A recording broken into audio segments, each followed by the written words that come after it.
இன்னைக்கு நம்மளோட சேனலில் முட்டை மசாலா தான் செய்ய போகிறோம். அது எப்படி செய்யலான்னு பார்க்கலாமா? ஃபஸ்ட்டு அதுக்கு என்னென்ன மசாலா யூஸ் பண்ண போகிறோன்னு பார்த்தீங்கன்னா, தனி மிளகாய் தூள் 1.5 ஸ்பூன், 1 ஸ்பூன் மல்லித்தூள், கொஞ்சமாக மஞ்சத்தூள், அதுக்கப்புறம் ஒரு 1/2 ஸ்பூன் கரம் மசாலா, ஒரு பெரிய வெங்காயம் நல்லா பொடி பொடியாக கட் பண்ணி எடுத்து வச்சுக்கோங்க. அதுக்கப்புறம் ஒரு பச்சை மிளகா, கொஞ்சம் கருவேப்பிலை, 2 தக்காளி, அதுக்கப்புறம் தாளிக்கிறப்போ கொஞ்சம் சோம்பு சேர்த்துக்க போகிறோம், அதையும் எடுத்துக்கோங்க. அப்புறம் இஞ்சி பூண்டு பேஸ்ட்டு எடுத்துக்கணும். ஸோ இப்போ நான் வந்து இதில் ஒரு 3 ஸ்பூன் வந்து எண்ணெய் சேர்த்துக்கிறேன். எண்ணெய் காஞ்ச உடனே நம்ம சோம்பு ஃபஸ்ட்டு ஆட் பண்ணிக்கலாம். சோம்பு ஆட் பண்ணி அது கொஞ்சம் பொரிஞ்சதுக்கப்புறமா வெங்காயம் கட் பண்ணி வச்சுருக்கோம் இல்லையா, அது கருவேப்பிலை, பச்சை மிளகா 1 காரத்துக்கு, அது 3த்தையும் நம்ம இதோட சேர்த்து வெங்காயத்தை நல்லா வதக்கி விட்டுக்கலாம். வதங்கினதுக்கப்புறமா 1 ஸ்பூன் இஞ்சி பூண்டு பேஸ்ட்டு சேர்க்கணும். அந்த பச்சை வாசனை போக நம்ம நல்லா ஒரு 2 நிமிஷம் வதக்கி விட்டுட்டு அதுக்கப்புறம் தக்காளியை சேர்த்துக்கலாம்.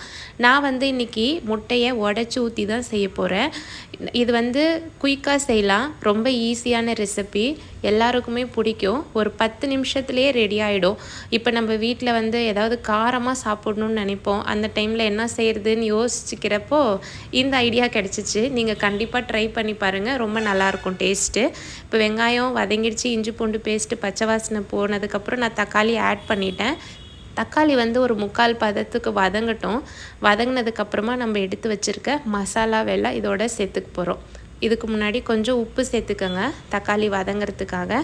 பாருங்கள், ஓரளவுக்கு நல்லா வதங்கி வந்துடுச்சு இல்லையா? இப்போ நம்ம மசாலாவை ஆட் பண்ணி கொஞ்சம் லைட்டாக கிண்டி விட்டுட்டு இதோட லைட்டாக தண்ணி சேர்த்துக்கோங்க. நான் வந்து இது ஜஸ்ட்டு மசாலா மாதிரி செய்கிற குழம்பு மாதிரி வைக்கல, அதனால் தண்ணி அதிகம் சேர்க்க வேணாம், மீடியமாக சேர்த்துக்கலாம். இன்கேஸ் உங்களுக்கு சாப்பாட்டுக்கு கொஞ்சம் தண்ணியாக வேணும்னா நீங்களும் அது பார்த்துட்டு சேர்த்துக்கோங்க, இல்லைன்னா தண்ணியாக இருந்தால் டேஸ்ட் நல்லா இருக்காது. இப்போ நான் கொஞ்சமாக தண்ணி சேர்த்துருக்கேன். அந்த மசாலா நல்லா கொஞ்சம் அடி பிடிக்காமல் எண்ணெயோட மிக்ஸ் பண்ணி நல்லா அந்த டேஸ்ட் கொடுக்கறதுக்காக கொஞ்சமாக ஒரு 1/2 கிளாஸ் சேர்த்துருக்கேன். இப்போ அது நல்லா கொதிக்கிட்டோம். கொதித்த உடனே நம்ம அதில் முட்டையை உடச்சி ஊற்றிக்கலாம். அதுக்கப்புறம் உப்பு பார்த்துக்கோங்க, வதங்குறப்ப கொஞ்சம் போட்டோம், பத்தலைன்னா நீங்கள் பார்த்துட்டு இன்னும் கொஞ்சமாக உப்பு சேர்த்துக்கோங்க. இது வந்து நீங்கள் தோசையோடு சாப்பிட்லாம், சப்பாத்தி கூட வச்சு சாப்பிட்லாம், அதுக்கப்புறம் சாப்பாட்டுக்கு சுட சுட இதை வச்சு சாப்பிட்டா சூப்பராக இருக்கும். நான் முட்டை உடச்சி ஊற்றின வீடியோ ரெக்கார்ட் ஆகலை, நான் 3 முட்டை உடச்சி ஊற்றிருக்கேன். அது மேலே கொஞ்சமாக மிளகுத்தூள் சேர்த்துருக்கேன். இப்போ ஒரு 6 to 7 மினிட்ஸ் வந்து பிளேட் போட்டு மூடி வச்சுருங்க. அது நல்லா அந்த மிதமான சூட்லேயே இங்கே பாருங்கள் நல்லா வெந்து வந்திருக்கு. இவ்வளோதாங்க, சூப்பராக இருக்கும் டேஸ்ட்டு. ட்ரை பண்ணி பார்த்துட்டு கமெண்ட்டில் சொல்லுங்கள். அங்கே பாருங்கள் நல்லா உடையாமல் அழகாக வந்திருக்கு இல்லையா, நல்லா வெந்து கூட இருக்குது. அவ்வளோதான், இது அப்படியே எடுத்து நம்ம சர்வ் பண்ணிக்கலாம். ஸோ கண்டிப்பாக ட்ரை பண்ணி பாருங்கள், கமெண்ட் பண்ணுங்கள். நதீம் ஜான் சேனல் சப்ஸ்கிரைப் பண்ணுங்கள். நெக்ஸ்ட் ஒரு வீடியோவில் பார்க்கலாம். அதுக்கு முன்னாடி கொஞ்சமாக கொத்தமல்லி கீரை போட்டு நம்ம சர்வ் பண்ண போகிறோம். ஓகே, பாய்.